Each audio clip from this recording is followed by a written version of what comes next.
One time Yogananda he loved to go on pilgrimage, visit the holy spots, and when he returned to visit his guru, 1935, 1936, he went on pilgrimage to a place about 80 miles south of Kolkata called Gangasadgar.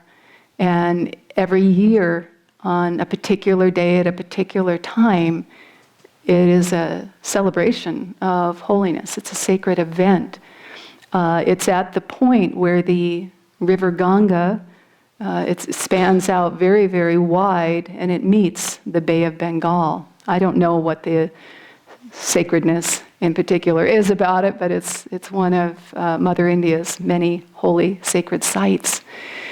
And so he went there with other members of the family, with Hari Krishna Ghosh, who many of you know or have heard of, and they went there on a steamship, and they were about halfway the distance and out in the middle of this huge expanse of water, when all of a sudden the boat, this big boat carrying all these people, hundreds of people, go to this event from all over India, the boat started to sink down, down, down, so much so that water was slapping over the deck. People were frantic.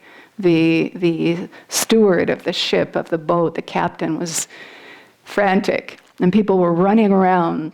And all of a sudden, a group of them, focus in on Yogananda.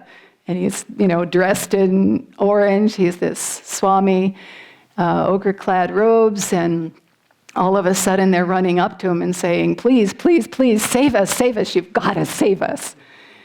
And Yogananda says, be calm, don't worry, sit down, don't run around in fear, sit down, and you pray to God to save your lives. You do it.